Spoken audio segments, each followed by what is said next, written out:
Hello friends, कैसे हैं आप लोग। आज हम लोग पढ़ेंगे relation between current electricity, current या उससे रिलेटेड टर्म। ठीक, तो आते हैं डायरेक्ट टू द पॉइंट पर। ज़्यादा टाइम बर्बाद नहीं करना है, ज़्यादा टाइम बर्बाद नहीं करना। मान लो कि अपने घर में जो करंट आ रहा है वो कहाँ से आ रहा है? पावर सोर्स से। अपने घर से पावर सोर्स की दूरी को नापना आसान नहीं है। या उतना तार जमा करेगा तो पड़ेगा कहाँ, पूरा ट्रक ट्रक लग जाएगा। तो हम लोग क्या करेंगे कि एक छोटे सेक्शन में विचार करेंगे।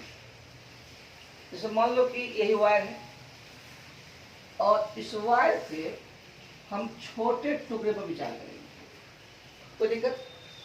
मान लो कि अब इतना बड़ा वायर है तो और छोटा कर दो, और छोटा कर दो।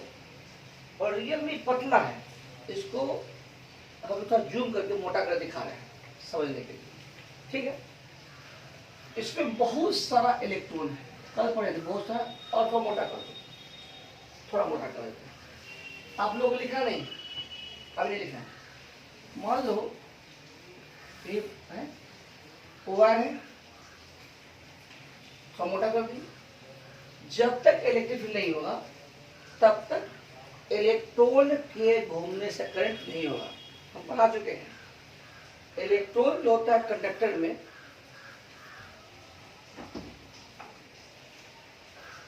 इलेक्ट्रॉन जो होता है कंडक्टर में वो रैंडमली घूमता रहता है, सब पढ़ चुके हैं। उसके घूमने से करंट नहीं आएगा। जब उसको इलेक्ट्रिक फील्ड लगाएंगे, जब उसके क्रॉस बैटरी लगाएंगे, उसके क्रॉस सोर्स लगाएंगे, तब ये इलेक्ट्रॉन घूमेगा। बात खत्म।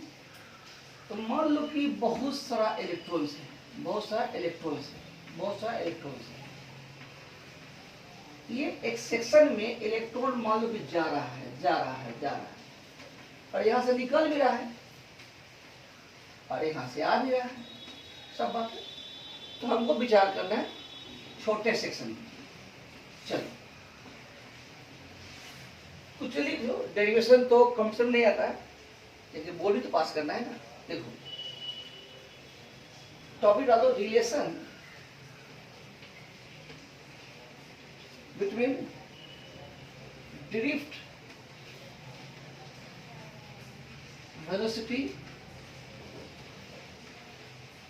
Current and current density. और साइड में दो, साइड में ओम्स लॉ। देखो ओम्स लॉ का डेरिवेशन भी इसी तरह से आता है, बता देते हैं। टॉपिक हो गया। देखो लेट अस कंसीडर, लिखते चलिए, consider A section of wire having area of cross section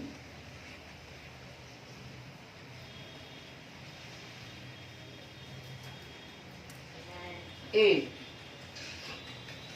and drift, drift velocity of electrons BD। कोई दिक्कत नहीं। ड्रिफ्ट वेलोसिटी इलेक्ट्रॉन क्या है? BD। इसको भी डालते हैं। ठीक, अब ध्यान दो कि मान लो कि यहां से इलेक्ट्रॉन चला, किस स्पीड से? BD से। किस स्पीड से? BD से। मान लो कि यहां से इलेक्ट्रॉन चला, किस स्पीड से? BD से। तो ध्यान दो, लिखा बदलो, समझो पहले। t सेकेंड के बाद वह यहाँ चला है, मानने में कोई दिक्कत नहीं है, मानने में कोई दिक्कत नहीं। तो लिखो, तो समझो, distance travelled by electrons 8 time T, कोई भी टी ली, तो मान लो कि यहाँ से इलेक्ट्रॉन चला, एक नहीं जा रहा है, जितना है सब चल रहा है, यहाँ वाला आगे जाएगा, यहाँ वाला यहाँ आएगा, बहुत सारा इलेक्ट्रॉन चल रहा है। तो जो चला, फिर से चलो, यहाँ वाला यहाँ निकल गया और इधर वाला यहाँ घुस गया, तो कितना डिस्टेंस चला? तो सिंपल है, ए लिख दो, वी टी इंटू टी होता ही है वेलोसिटी गुना टाइम। ठीक, सिंस ए क्या है? Area of procession. ए क्या है? Area of procession. Area of procession, therefore volume of electrons या volume of conductor in which electron presence, volume of conductor in which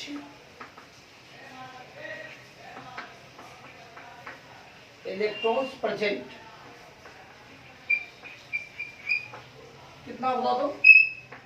A into length, फिर से इसका cross section कितना है? ए है। कितना क्रॉस सेक्शन है? ए है। कितना क्रॉस सेक्शन? ए है। ए इंटू लेंथ, क्योंकि यही लेंथ न है जितना इलेक्ट्रॉन चला है। एक बार यहाँ का इलेक्ट्रॉन यहाँ आया है, तो लंबाई कितनी है? V D into T. कितना है? V D into T. ठीक है, तो लिख देंगे A V D into T, ये वो वॉल्यूम। क्या हुआ? वॉल्यूम। इसको लिख लो,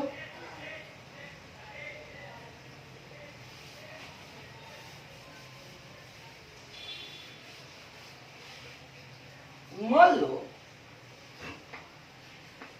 अगर ई जो इलेक्ट्रॉनिक चार्ज हो,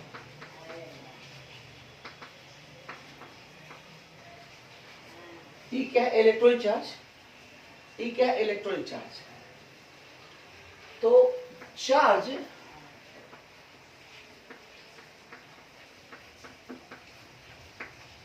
occupied in volume V, charge occupied by volume V, Q इसको कितना आ जाएगा? बोलो। हाँ, Q क्या होगा? वॉल्यूम इंटू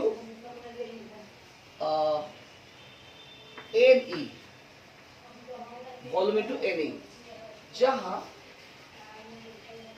एन क्या है? Number of free electrons per in volume.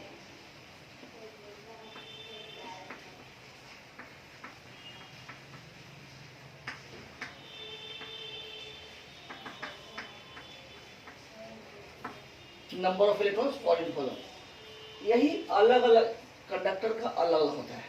ठीक है, इसको लिख लो, डेरिवेशन है, तो हम क्या कर सकते हैं, समझो, कोई दिक्कत नहीं। भी की जगह क्या लिखेंगे? जब तो मिटा दिए, क्या था? वी डी इंटू टी हो गया लेंथ, इंटू एरिया हो गया वॉल्यूम, इन ए। कोई दिक्कत नहीं। अब यह चार्ज टी सेकंड फ्लो कर गया, यह चार्ज टी सेकंड फ्लो कर गया, या यूं कहो इतना चार्ज यहाँ से अंदर गया है तो अंदर से बाहर भी निकला है। मतलब किसी भी सेक्शन में विचार करो, किसी भी सेक्शन में विचार करो, यहाँ करो, यहाँ करो, यहाँ करो, कहीं भी करो, यही चार्ज टी सेकंड फ्लो कर गया है। तो किसी क्रॉस सेक्शन से rate of flow of charge क्या होगा? यानी कि rate of flow of charge, flow of charge through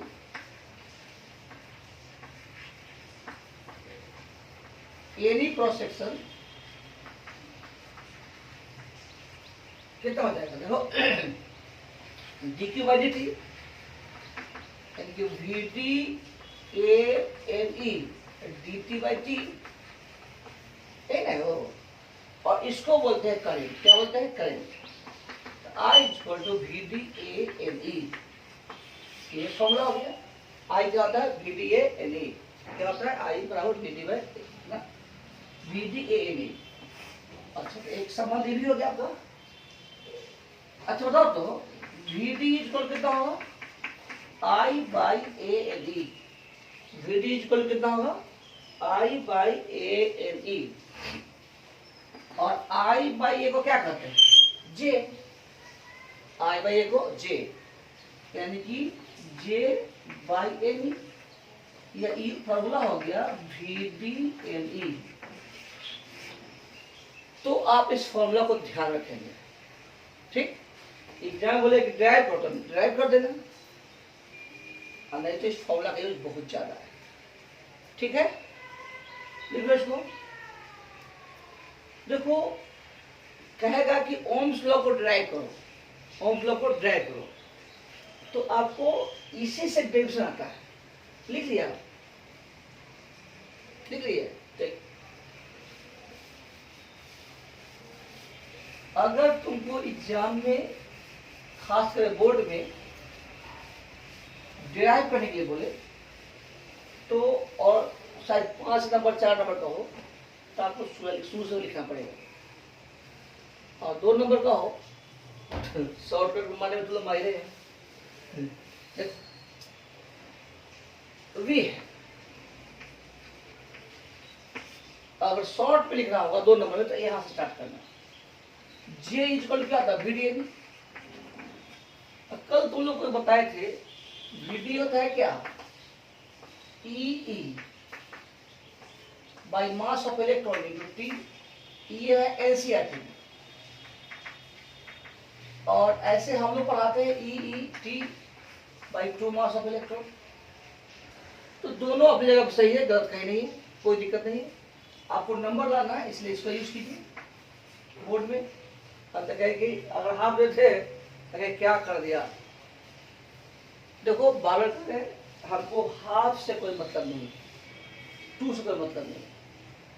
ये आपका माइक्रोस्कोपिक है, माइक्रोस्कोपिक है।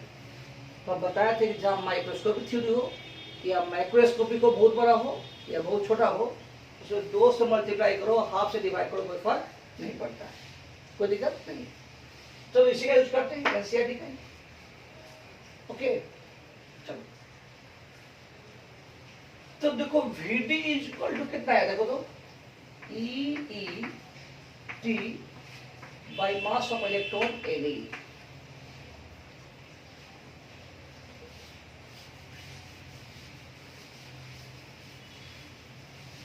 बोलो क्या है VD है भाई, EE mass of electron T, ये है रिलैक्सेशन टाइम, टाइम यानी कि NE square T divided mass of electron into E।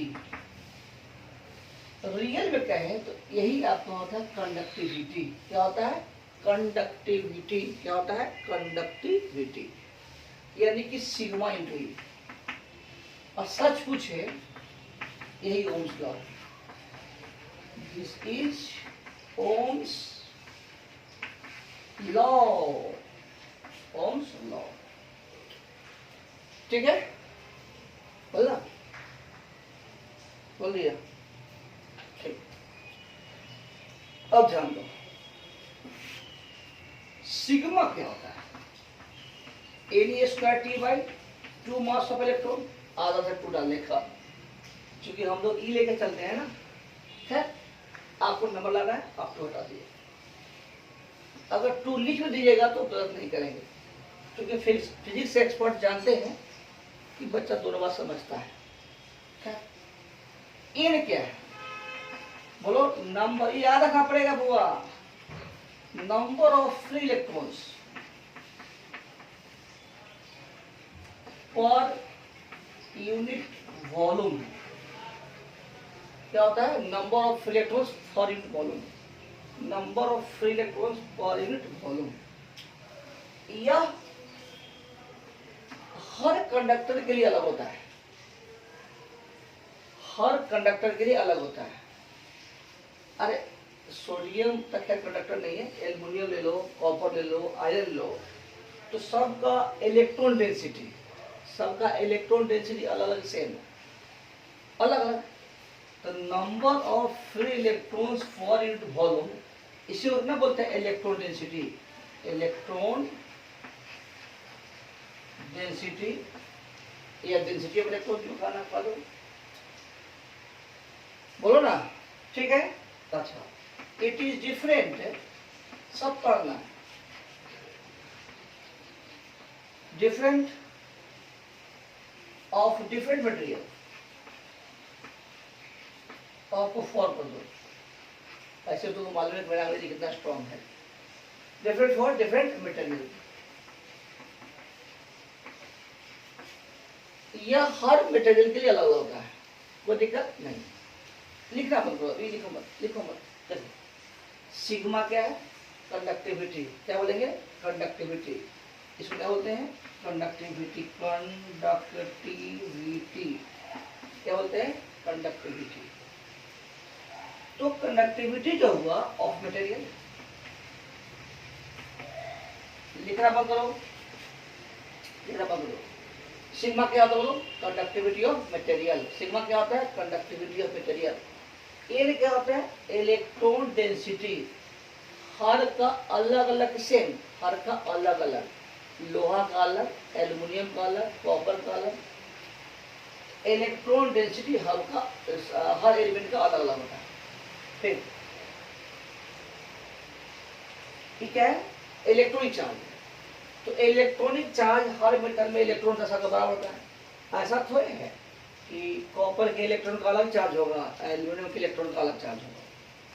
तो इससे मतलब है ई क्या है, रिलैक्सेशन टाइम। ठीक है, होगा रिलैक्सेशन, रिलैक्सेशन टाइम लिखना नहीं है, ठीक है, रिलैक्सेशन टाइम। तुम सोचो सिग्मा मेनली डिपेंड किस पर किया, एन पर टी पर। ई जो है हर मेटल के लिए अलग अलग, sorry same.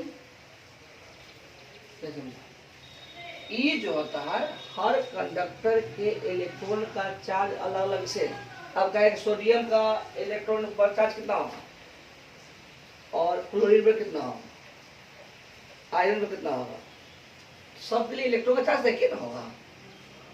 Mass of electron है, एम ही क्या है, mass of electron. M into E नहीं है, एम ई है, कोड कर दिए मास ऑफ इलेक्ट्रॉन। लिख दो मास of electron, mass of electron. लिखना नहीं है, लिखना नहीं है, लिख नहीं लिखना, चल लिख लो। तब तक हम इधर मिटा देते हैं, चलो मिटा दिए। अब फिर समझो, तुम लोग नीचे लिखेगा, देखो। तो सिग्मा के बारे में कमेंट करो कि सिग्मा डिपेंड करेगा नेचर ऑफ मटेरियल पर और टेम्परेचर पर, सॉरी रिलेशन टाइप पर। इस पर रिलेशन टाइप पर देखो, कंडक्टिव लिखो नोट में, कंडक्टिविटी ऑफ मटेरियल, यहां ऑब्जेक्टिव हुआ, यहां ऑब्जेक्टिव है। Conductivity of material depends upon nature of material.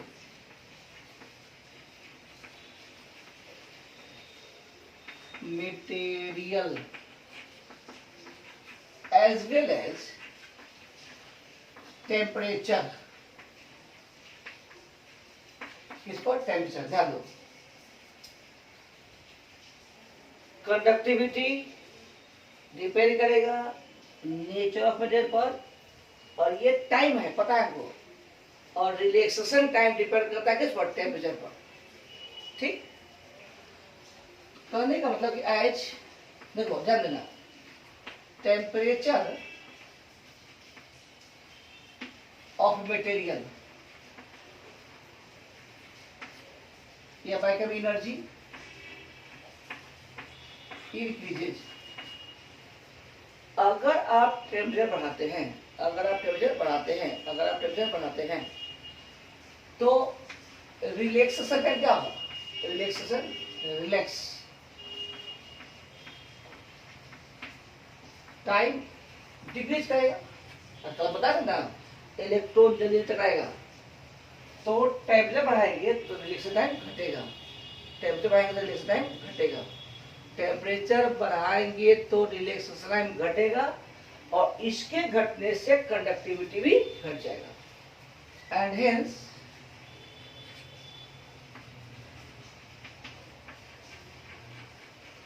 Conductivity of material decrease करेगा। बात समझ में आ गई है? फिर से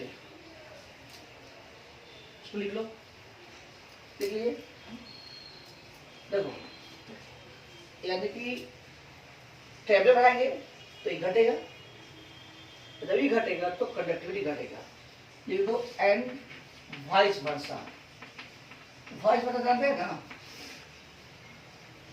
फाइनल लास्ट, टेम्परेचर बढ़ाएंगे तो टाइम घटेगा, जब टाइम घटेगा तो कंडक्टिविटी घट जाएगा। टेम्परेचर घटाएंगे तो टाइम बढ़ेगा, कंडक्टिविटी बढ़ जाएगा। बात खत्म। लिखो, लिख लिया? ठीक, इसको भी रहने दो, देख के पढ़ना है।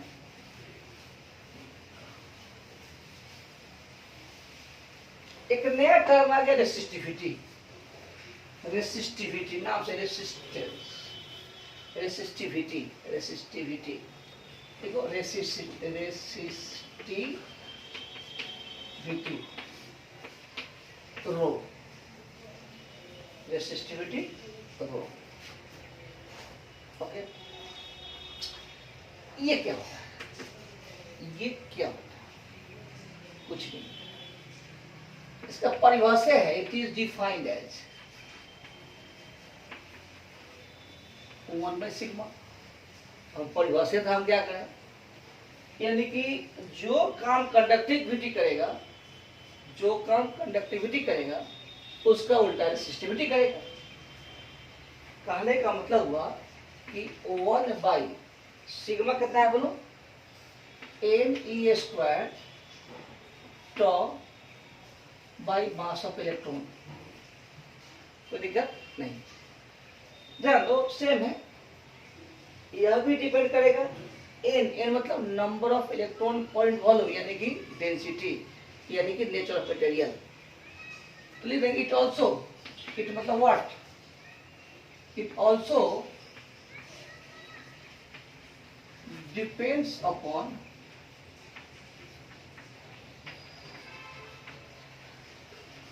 नेचर ऑफ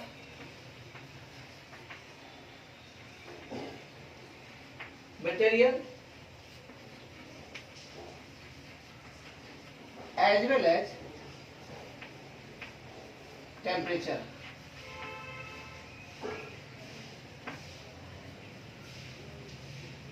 ये टेम्परेचर टाइम है, ये है टाइम है, हम लिखे टेम्परेचर, यानी कि टाइम डिपेंड कर रहा है टेम्परेचर पर। देखो,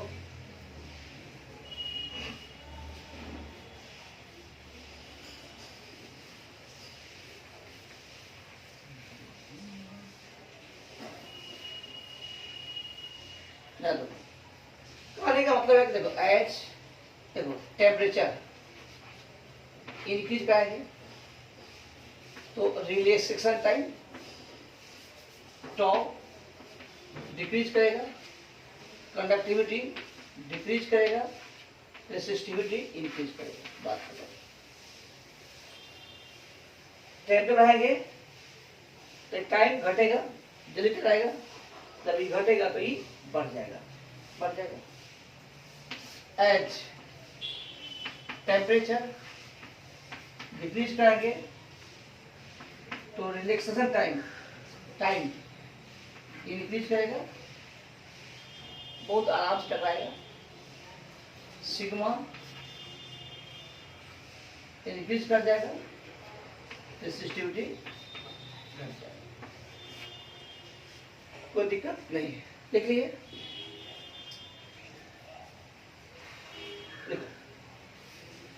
एक नया टर्म आ गया मोबिलिटी। क्या आ गया? मोबिलिटी।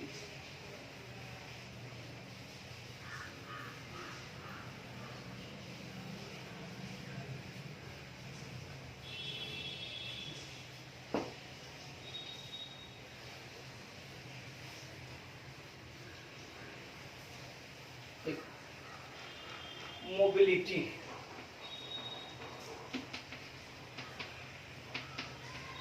जब हम लोग सेमी कंडक्टर पढ़ेंगे, पार्ट 2 पढ़ेंगे, सेमी कंडक्टर पढ़ेंगे पार्ट 2, तो वहां पर एक टर्म आता है मोबिलिटी। ठीक है ना? यहाँ भी है, दोनों एक ही है, वहां पर थोड़ा अलग लॉजिक है, यहाँ पर अलग लॉजिक है। ठीक,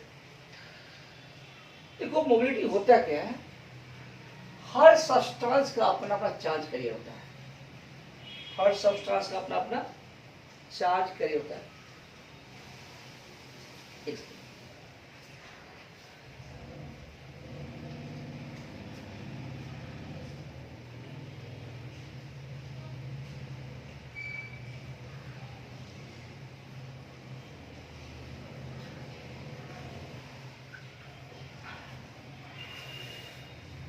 चार्ज कैरियर का मतलब होता है, चार्ज कैरियर का मतलब होता है तो जिसके घूमने से करंट एसोसिएट हो, घूमने से करंट एसोसिएट हो, घूमने से करंट एसोसिएट हो। जैसे कंडक्टर है, तो कंडक्टर में सिर्फ फ्री इलेक्ट्रॉन घूमेगा, तो कुछ लिखो, we know that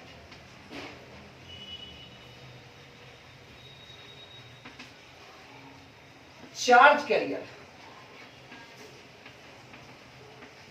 of conductor, जिसको आप मेटल भी कह सकते हैं, क्या होता है? Free electrons. फ्री इलेक्ट्रॉन्स को या इलेक्ट्रॉन्स बोलो, चार्ज कैरियर कौन होगा? बोलो, फ्री इलेक्ट्रॉन्स। लेकिन यही बात अगर करते हैं आयोनाइज गैस में,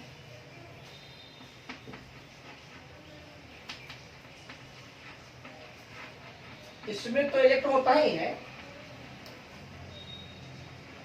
जब इलेक्ट्रॉन हट जाएगा तो बोलेंगे पॉजिटिव आयन। क्या बोलेंगे? आयन। कितना है? इलेक्ट्रॉन तो होता ही है, इलेक्ट्रॉन तो होता ही है, साथ क्या होता है? Positive ion. इलेक्ट्रॉन तो होगा ही, पॉजिटिव आयन। लेकिन यही इलेक्ट्रोलाइट की बात करते हैं, नाम सुना इलेक्ट्रोलाइट? इसमें होता है positive ion and negative ion, यानी कि इलेक्ट्रोलाइट में जाता नहीं आता है। इलेक्ट्रोकेमिस्ट्री सर पढ़ाए होंगे, 2 इलेक्ट्रोड लिए, ऐसे ऐसे ले लिए, इसमें H2SO4 का सोल्यूशन डाल दिए, इलेक्ट्रिसिटी पास करा दिए, क्या क्या किए, ये टूट गया, 2H प्लस में, SO4 माइनस में, तो यही तो पॉजिटिव आयन है, यही पॉजिटिव आयन है और नेगेटिव आयन है। इसमें जो होता है H प्लस SO4 माइनस, अंदर का चार्ज कैरियर हुआ, अंदर का चार्ज कैरियर हुआ, तो जो इसमें सॉल्यूशन का यूज करते हैं H2SO4 या ZnSO4, तो इसको बोलते हैं इलेक्ट्रोलाइट। क्या बोलते हैं? इलेक्ट्रोलाइट। क्या बोलते हैं? इलेक्ट्रोलाइट। और इलेक्ट्रोलाइट के अंदर जो करंट होता है, इलेक्ट्रोलाइट के अंदर जो करंट होता है वो किसके घूमने से?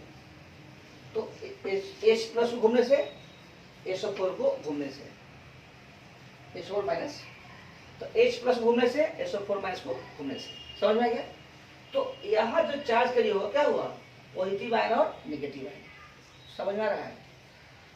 तो इलेक्ट्रोलाइट में चार्ज कैरियर कौन हुआ?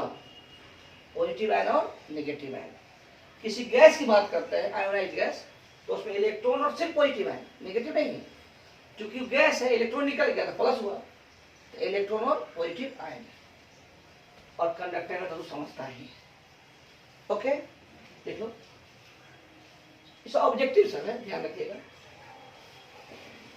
तो मोबिलिटी का परिभाषा है कि drift velocity per unit electric field. बोलो, drift velocity per unit electric field.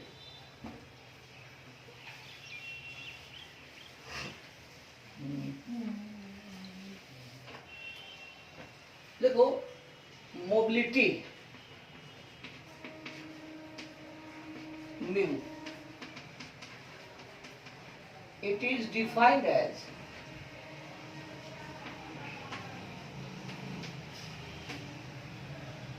the drift velocity of drift, लिखते चलो, velocity of charge carrier, कुछ भी हो सकता है, per unit electric field, per unit electric field. कहने का मतलब है mu is equal to drift velocity by electric field, drift velocity by electric field. कोई दिक्कत नहीं। अच्छा, इसका यूनिट देखो, यूनिट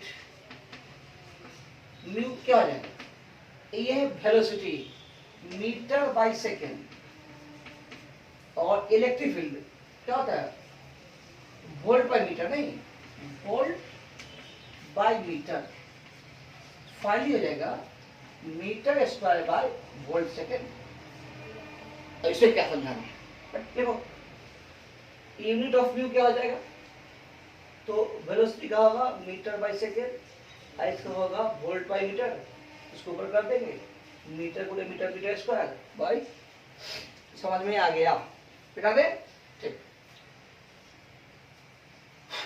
ठीक।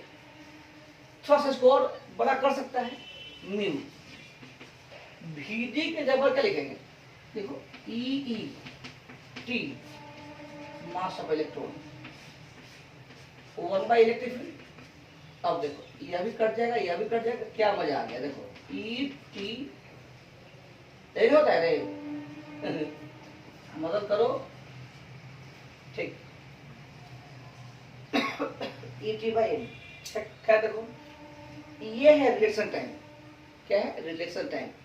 अच्छा, इसमें एन का चर्चा नहीं है, स्मॉल का चर्चा नहीं है, यानी कि चार्ज कैरियर का मोबिलिटी जो होगा, चार्ज कैरियर का मोबिलिटी जो होगा वह डिपेंड करेगा किस पर, टाइम पर। टाइम का संबंध किससे है, टेम्परेचर से।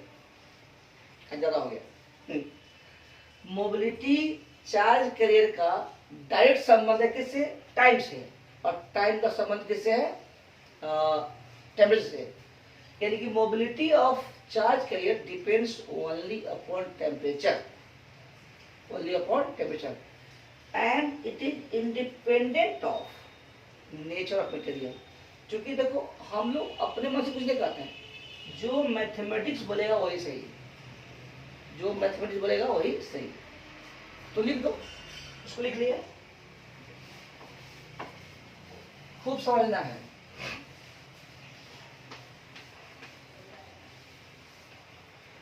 ध्यान दो, ध्यान दो, क्या लिख रहे थे, हाँ मोबिलिटी, मोबिलिटी इसके आगे, हाँ it depends only upon temperature. कहने का मतलब है कि as temperature increases, relaxation time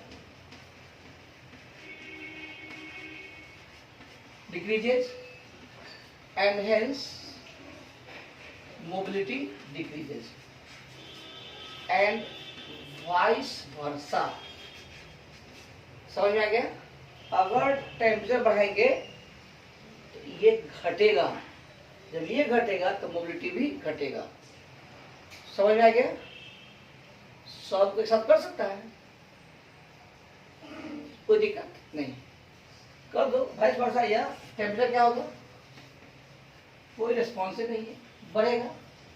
अब घटेगा कर दो तो रिलेक्शन टाइम क्या हो जाएगा, ये भी घट जाएगा, मोबिलिटी भी घट जाएगा, सब घट जाएगा। क्या उल्टा पल्टी कर दिया, क्या हो पता नहीं क्या कर दिए। टेम्परेचर घटाएंगे तो ये बढ़ जाएगा, ये बढ़ जाएगा, मोबिलिटी भी बढ़ जाएगी। समझ में आ गया होगा, कोई दिक्कत नहीं, बोलो ठीक। मोबिलिटी हो गया ये। चलो थोड़ा ओम्स लॉ को कंटिन्यू करते हैं, ओम्स लॉ को कंटिन्यू करते हैं। ओम्स लॉ को कंटिन्यू करते हैं। ध्यान तो ये है जे इक्वल कितना आया था, सिग्मा इंटू ई, क्या लिखा जे इक्वल सिग्मा इंटू ई। समझ में आ रहा है, थ्योरेटिकल है लेकिन इसको आप 2 बार 3 बार पढ़ेंगे, 2 बार 3 बार पढ़ेंगे तब खूब समझ में आएगा और समझ पढ़े। हम ऐसा लिखा ही दिए है कि अच्छे समझ में आ जाएगा, लेकिन पढ़िएगा आप ही, तो हम क्या कर सकते हैं, हम कुछ नहीं कर सकते। जे होता है सिग्मा इंटू ई, जे होता है सिग्मा इंटू ई। सोचो हम लोग आते आते क्या विचार किए, एक तार का टुकड़ा लिए, एक तार का टुकड़ा लिए, ठीक है। मान लो कि इस टुकड़े की लंबाई है और आते आते यह भी बोले हैं कि जब तक इलेक्ट्रिक फील्ड अप्लाई नहीं करेंगे कोई करंट नहीं होगा। यानी कि इलेक्ट्रॉन के, यानी कि चार्ज कैरियर के रैंडमली घूमने से कोई करंट नहीं होता है। चार्ज कैरियर के रैंडमली घूमने से कोई करंट होता नहीं। तो क्या मतलब हुआ कि इसकी लंबाई मान ली, तो इसके अक्रॉस हम बैटरी लगा दिए, जब तक नहीं कहा जाए सुपर कंडक्टर, क्या हुआ, जब तक नहीं कहा जाए सुपर कंडक्टर लगा दिए। ये हायर वोल्ट है, ये लोअर वोल्ट है, हायर है और लोअर है। इलेक्ट्रॉन से आएगा ना, हो सब सिखा चुके हैं, इलेक्ट्रॉन से आएगा, करंट ऐसे होगा, ठीक है। तो यहां जो इलेक्ट्रिक फील्ड होगा, यानी जो इलेक्ट्रॉन को खींचेगा, जो इलेक्ट्रॉन को खींचेगा, फिर से बैटरी लगा दिए, हायर है लोअर है, कंडक्टर है, यहाँ हायर हो गया, यहाँ लोअर हो गया, इलेक्ट्रिक फील्ड ऐसे होगा, सब बता चुके हैं, इलेक्ट्रिक फील्ड ऐसे होगा, इलेक्ट्रॉन ऐसे आएगा। तो इलेक्ट्रॉन आएगा, उसको खींचेगा कौन, इलेक्ट्रिक फील्ड। तो लिख सकते हैं यह electric field equal to V plus V minus by L। अरे फील्ड का क्या बोल रहा है, फील्ड का क्या परिभाषा होता है, V बाई L नहीं होता है, तो V क्या होता है, पोटेंशियल डिफरेंस। क्या होता है, पोटेंशियल डिफरेंस, पोटेंशियल डिफरेंस। देखो, और J को हम क्या लेते हैं, I बाई एरिया, पता है ना, J क्या होता है, I by area, I by area, I by area. तो बताओ V प्लस V माइनस कितना होगा, देखो I बाई एरिया तो सही है, इंटू L बाई सिग्मा, या यूं कहो कि 1 बाई सिग्मा L बाई ए आई। अब ध्यान दो, L क्या है, लेंथ ऑफ कंडक्टर है, सिग्मा क्या होता है, कंडक्टिविटी होता है। तो एक कंडक्टर के लिए कंडक्टिविटी फिक्स हो गया और एरिया ऑफ क्रॉस सेक्शन भी फिक्स है। फिर देखो 1 बाई सिग्मा को क्या लेते हैं, रो, रेसिस्टिविटी, कंडक्टिविटी के रूप में ये हुआ, रेसिस्टिविटी के रूप में रो, L बाई एरिया और V। तो किसी भी कंडक्टर के लिए तो कांस्टेंट हो गया ना, किसी भी कंडक्टर के लिए ये constant, L constant, A constant, यानी कह सकते हैं कि V plus minus V minus proportional to electric current. इसी को तो कहते हैं ओम्स लॉ, और एक कहते हैं यानी कि V plus minus V minus by I equal to constant. Constant कौन होगा? ये ना होगा, रो एल बाई ए, दूसरा कौन होगा? V plus minus V minus equals to rho L by A into I. तो इतना बटे आई जो होगा ये कांस्टेंट होगा, यही होगा, और इसी को बोलते हैं आर, रेसिस्टेंस। क्या बोलते हैं? रेसिस्टेंस। तो किसी भी कंडक्टर के रेसिस्टेंस फिक्स होता है, किसी भी कंडक्टर के रेसिस्टेंस फिक्स होता है। इसको तुम लिख लो, पहले ये लिखो, अभी लिखना, ये लिखो, लिख लिया।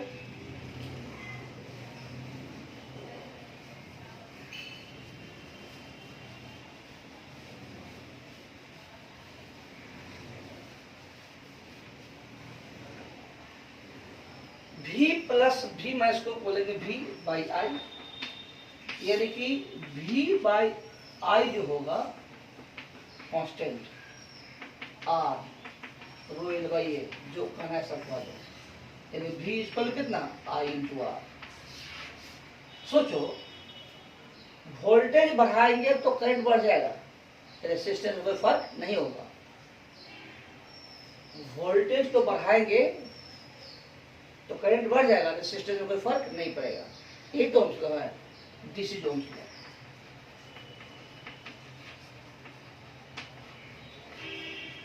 तो ओम्स लॉ तो रियल में यही सिग्मा भी है, लेकिन तुमको एग्जाम में यहाँ तक लाना पड़ेगा, नंबर लाना है, उसमें हम कुछ नहीं कर सकते। ओके, बोलना। ग्राफ अगर प्लॉट करते हैं, सिंपल सी बात है, अगर हम V एक्सिस देते हैं, यह I है,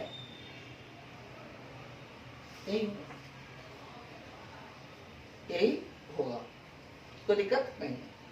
कहने का मतलब है ग्राफ जो होगा क्या होगा? Straight line. किसके लिए? ओम्स लॉ के लिए। किसके लिए? ओम्स लॉ के लिए, स्ट्रेट लाइन।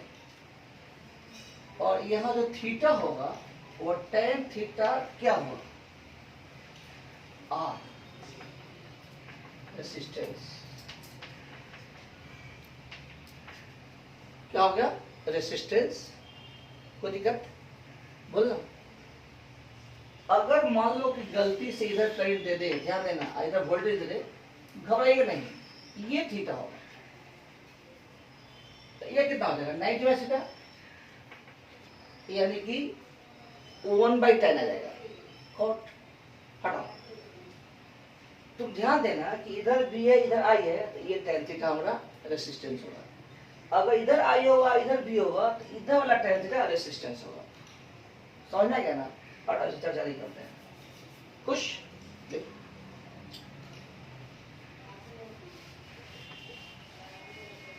देखो रेसिस्टेंस का यूज क्या होता है, सॉरी ओम्स लॉ का यूज। तो एक के लिए देते हैं यूजेज ऑफ ओम्स लॉ। तुम लोग अपना बुक से लिख लेना, कोई बुक से एग्जाम में बनाने के लिए, ओम्स लॉ। तो it helps to use current, power, efficiency of power,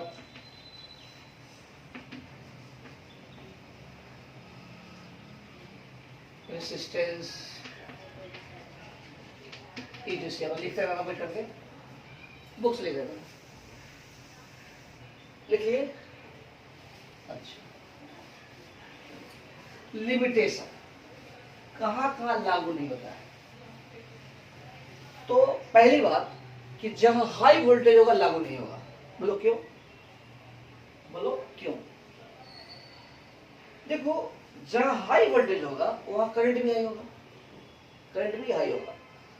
और अभी हम नहीं पढ़ाए हैं, लेकिन जान लो, जहां करंट हाई होगा वहां आपका रेसिस्टेंस, कंडक्टर का रेसिस्टेंस गर्म हो जाएगा। एक मिनट, 5 मिनट और।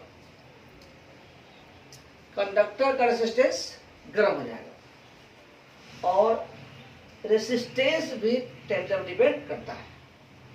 फिर से जहाँ हाई वोल्टेज होगा, जहाँ हाई वोल्टेज होगा, जहाँ हाई वोल्टेज होगा तो वहां पर क्या होगा, आपका रेसिस्टेंस गर्म हो जाएगा। अब गर्म होने के बाद वो कांस्टेंट नहीं रहेगा, कुछ ना कुछ चेंज हो जाएगा। तो पहला बात कि ओम्स लॉ फेल्स, करेंगे फेल हुआ, ड्रॉबैक जो लिखा लिखो, drawback of Ohm's law. Ohm's law theoretical है, मुंह दुखा गया। देखो it fails when any resistance या conductor is operated at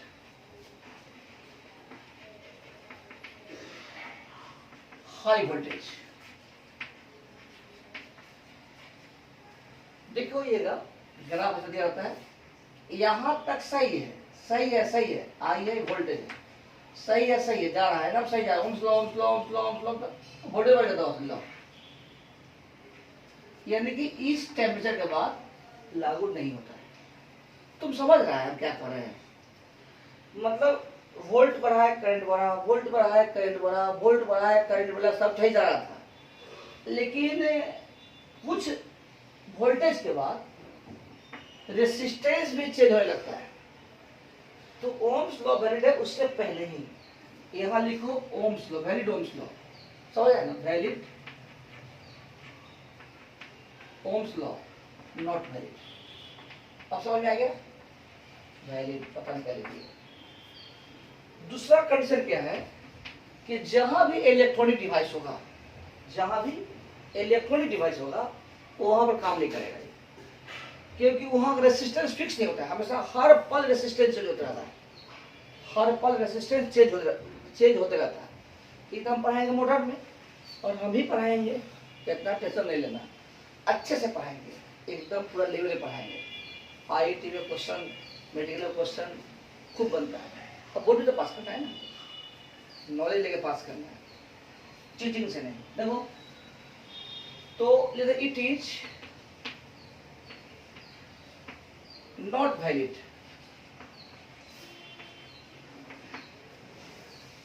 to operate in electronic device,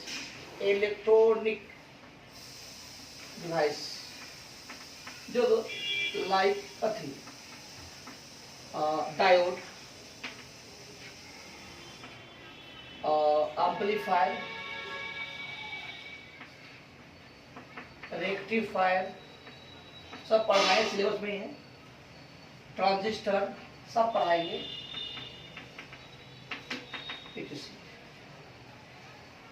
लिखो, देखो डायोड में हल्का समझाते हैं, समझ में आया तो ठीक है, और नहीं तो सिर्फ लिख लो बोर्ड पास करने के लिए। जब पढ़ाएंगे मॉडर्न उस समय खूब अच्छे समझा देंगे। डायोड में होता है फॉरवर्ड एक रिवर्स, फॉरवर्ड रिवर्स नाम सुने, क्या समझे? तो उसमें होता है कि पहले आपका एकदम माइनर करंट होगा एक और भाग जाएगा, तो ये फॉरवर्ड है बायस्ड डायोड में। फिलहाल मान लो हम कुछ नहीं कर सकते, ये वोल्टेज है, करंट, और करंट जो होगा मिली में होगा, एक तक करंट कम होगा मिली एम्पियर में। रिवर्स में भी अगर वोल्टेज बढ़ाते हैं, उल्टा बढ़ाते हैं, तो हल्का करंट होते होते होते होते होते ये करा ब्रेक डाउन, ये रिवर्स में होगा, रिवर्स। डायोड को हम लोग दो का सेपरेट करते हैं, एक फॉरवर्ड एक रिवर्स, एक फॉरवर्ड एक रिवर्स, एक फॉरवर्ड एक रिवर्स।